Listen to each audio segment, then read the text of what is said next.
Hello, this is Joel Athy, your residential real estate expert, and I'm here with... Nichole Menzies, your commercial real estate expert. And today, I get the opportunity to interview Nichole. Yes, we're going to find out some great things today about the 5 things commercial landlords need to know before leasing. That's right. So, Nichole, Yes. this is the fun part. Oh my And I know you're going to goodness. give us some great information today. And I know I'm going to learn a lot because I'm going to tell you something. I do not do commercial. I turn everything over commercial over to Nichole. And I turn all residential over to Joel. and I love it. I love staying in my lane. Exactly. And I also love learning about other things too. And so I know I'm gonna learn a lot today, and I know that you guys will also. So Nichole, tell me, what's the first thing that a landlord would need to know in commercial?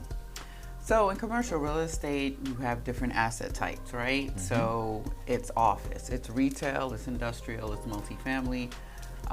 It could be special use property. So the first thing you need to know is your asset type. You should know everything about it that you possibly can. Okay. Because each of them... Tell me what an asset type is. An asset type is simply the property type. Is it an office building? Okay. Is it retail? Is it a shopping center? Is it an industrial warehouse? Gotcha. Is it an apartment building? You know what I mean? Or multifamily. So that's the different types, some of the different types in commercial real estate.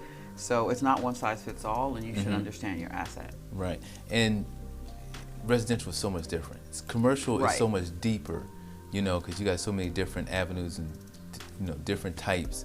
So now once you know your asset type, tell me more. So the number one thing that you want to know before you start leasing is you want to understand your market rents in the area that your property is in for your building type. Right. Because the rental rates for retail is going to be far different than say office, than say industrial. So you want to know what the market rents are in your area so that you can know how much you can get in rent. Now let me ask you a question. Is this something that a landlord can find out pretty easily, or would they be better off working with a commercial agent to be able to help them with this information? Definitely a lot of landlords find a lot of value in working with a commercial broker who specializes in commercial real estate. You know, there's ways, if you have certain subscriptions to the commercial databases, to try to ascertain what those rents are. But a good broker is going to be able to really examine not only what the rents are in the area, but what concessions are being offered, and things like that. And then concessions, that's like if a landlord is giving out some type of incentive or something like that? Yeah. Typically, like in commercial, the incentives are free rent or tenant improvement allowances to help build out the space for the particular business.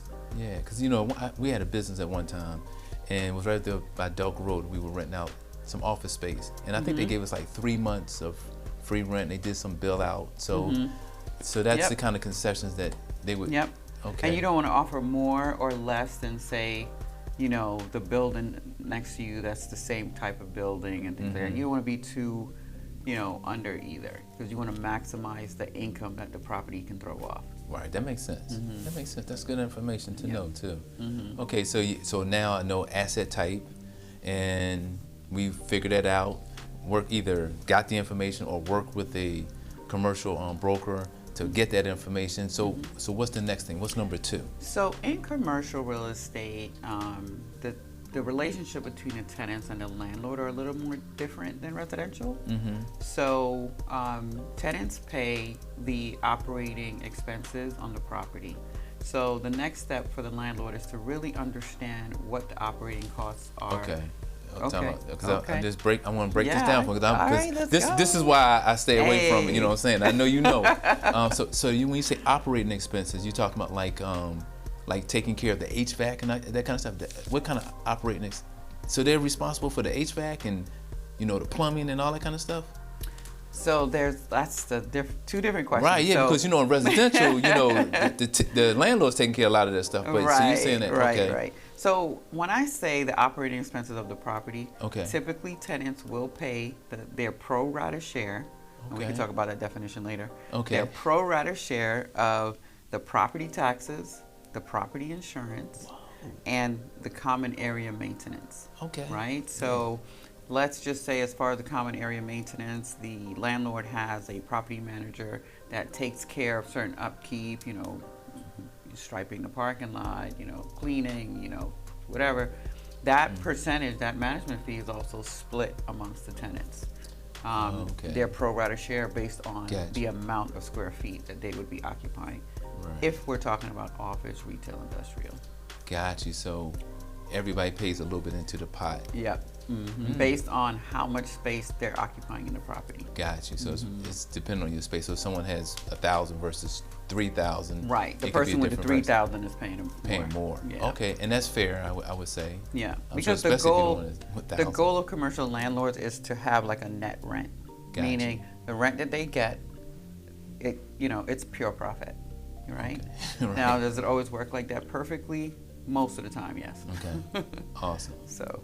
Now, a landlord, and I know you may get into this a little bit more too, as far as maybe not having a tenant in it at a certain time, do they have to kind of put money to the side in order to, until this particular property is rented out? You mean for the build out? For the, not the build out, but say if it's like in residential, sometimes a tenant's not there. So we recommend like 3 months, rent having just in case, What about landlords? I mean, because sometimes I see some places they're not renting out for a long time. So yes, definitely. I think every investor can benefit from having reserves. On a commercial property, typically the lender insists that they have certain reserves. Okay. So I used to own a 32 unit, and I'll never forget this story because I owned a 32 unit, and the lender was saying, we want you to have this amount of reserves in the account, Right. all the time. And I was like, this is so much. Like, why? Because what I wanted to contribute was, I thought, the standard, and they wanted a little bit more. Right. Well, it ended up being a good reason that they insisted on that. What I didn't know then, but I know now, is that the deferred maintenance on the property, on an older property, not the deferred maintenance, I mean the maintenance on an older property, could, be a little bit more expensive than, say, another property that's not. So I did need those bigger reserves. Right. And so that was a good thing. And so those things cover, if you've got to have work done on the property, anything like that. And I remember, I owned the property like year 5. Okay. And we had a big storm, and one of the trees fell on one of the roofs. And I was like, oh my God, what am I gonna do? I called the lender and I said, hey, I think I'm gonna have to take a draw or something so that I could. They said, no, you don't, Nichole. And I was like, why not? You forgot you got all this money over here. Just tell us and we'll cut the check and you can fix the roof.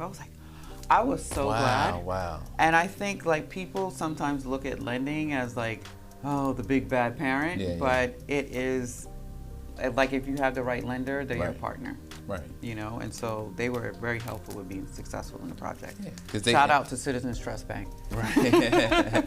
and they have a vested interest in it, because they want to make sure that, once again, so that you don't stress. Yes. And that you have the reserves and be able to take care and maintain that property and in the correct way. And maintain that property, because that's actually your partner. That's your asset. Yep. Yeah, that's awesome. Yep. So tell me about the tenant being allowed to occupy the property, having the, knowing what type of tenant. That's number 3. Tell me about. So number 3 is know what tenants can go into your commercial property. Okay. Every business type, like say a shopping center, you see the neighborhood shopping center. Right. You go there and you're like, you know what, I want to run a school here. It may not be zoned for schools. Gotcha. Right? You may not, as a business, be able to operate your business there. So the landlord needs to know that, so that tenants don't waste time running to pull permits. And the nice thing about zoning is that zoning will actually detail under the zoning exactly what kind of businesses can go into like a retail property, office property, industrial, all of those things. That's important, because sometimes you look in the shopping center, and you say, okay, wow, it'd be great to have, a florist right there, or it would be great to have a pizza place right there, and maybe, I don't know, it's already has enough restaurants or something like that, or maybe it's not zoned right. But if you don't do your due diligence, it sounds like you could actually purchase something and not be able to actually run the business that you want. Absolutely. And if there isn't any blocks to a certain type of business being there, you still want to check your leases for your existing tenants that you Right. have, especially if you just bought the property, because some of them have clauses that prevent another business type like theirs from coming near to them inside the center, or even sometimes in a 5-mile radius. Wow, I'm learning something. All right, tell me about number 4.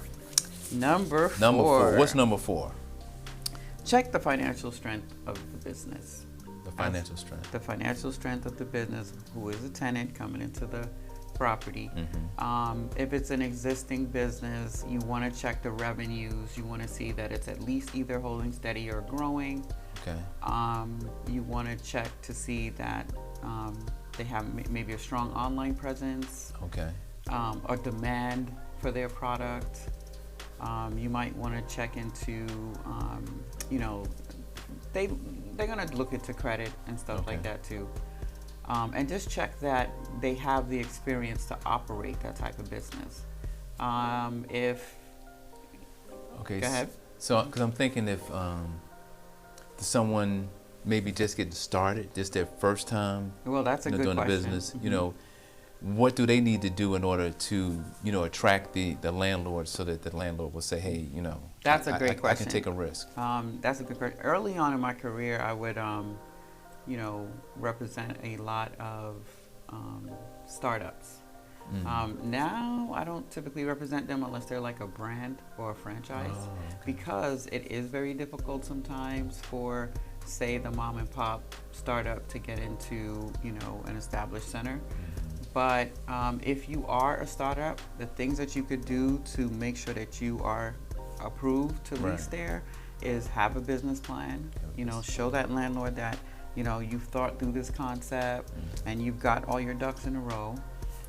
Show that, and the business plan will typically show how how well received the service or product is within the marketplace, and that's something that they want to know.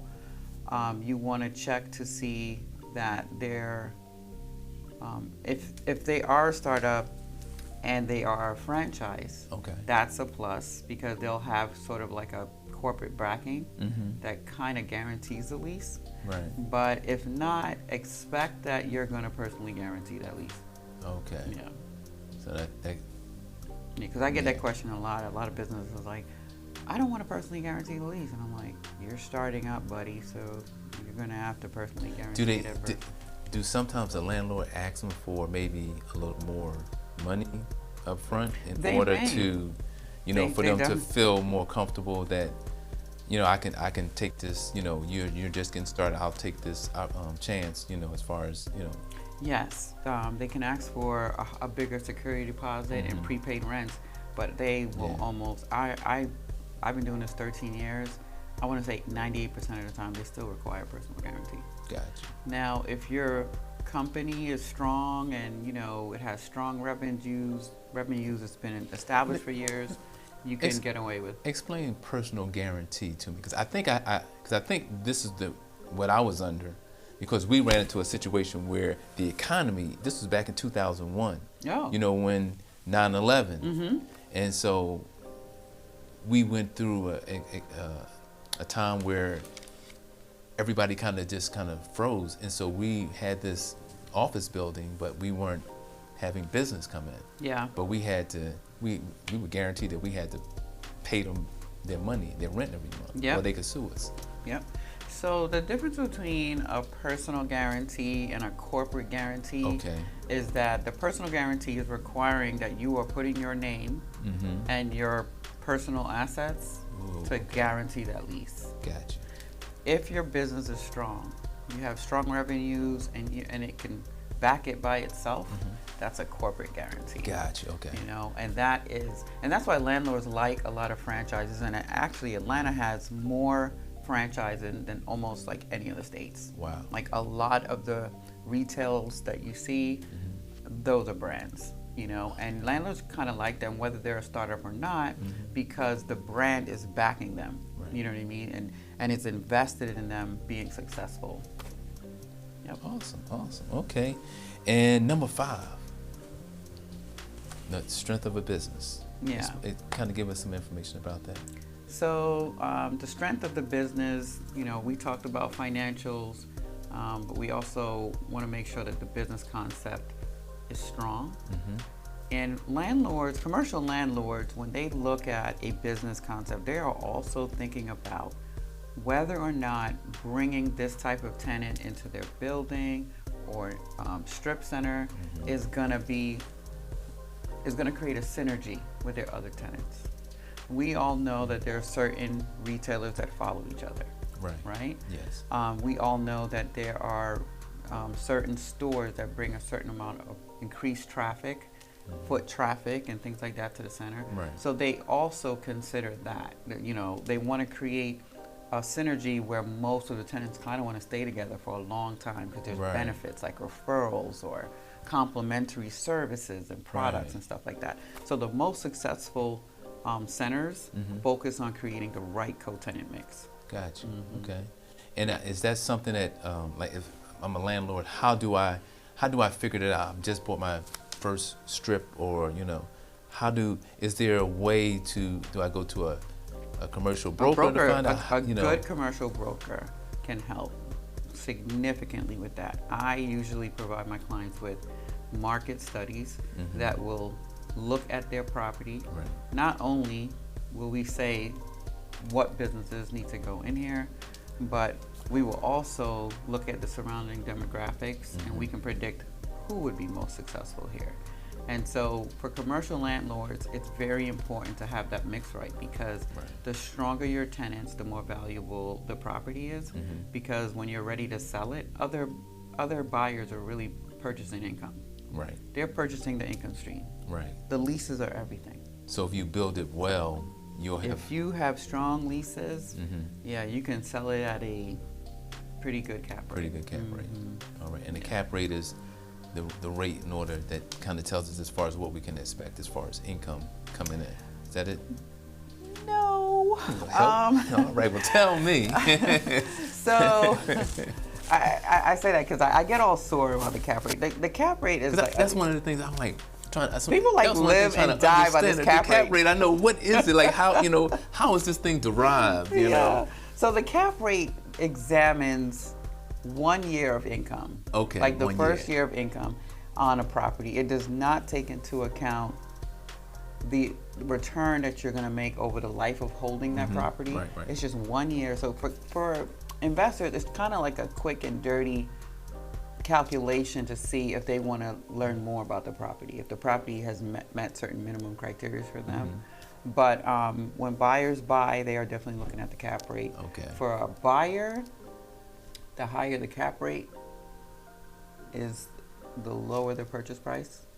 For the seller, the lower the cap rate, the higher the purchase price. So they like different things. Okay, that's interesting. Yeah. And that's going to be another show. We're going to bring you back on. We're going to bring you back on. Right, you're going to explain that one a little bit. We are going to talk deep about the into cap rates and the GRM and the IRRs and all the fun stuff. I'm going to learn some stuff. Yes. I may get it. I ain't even going to think about it. I'm going to stay in residential because that's. We might just do one segment on each calculation. Right. Well, this has been great. You know, found out, you know, asset type, that's important. Know your rents. Knowing the rents. What tenants should occupy, which one should occupy, the financial strength, and then building that synergy in order to be able to build it so that you've got the right mixture of foot traffic, and you know, so that you. That is so important. Yeah. And the analytics that me and my team use, I absolutely love, because it will also show you what products and services are being demanded in the area that is not being met.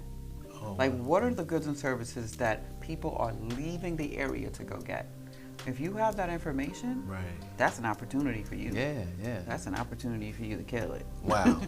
I'm looking forward to more. That's for sure. Yes. And but this was great. I know. Hopefully, you guys learned something. I know I did. And Hey, once again, we're here for you. I'm Joel Athy, your Southside Real Estate expert, residential side, and then you got Nichole Menzies, your commercial real estate expert. Awesome. Well, you know us. We always want you to remember. Don't sleep on the South Side.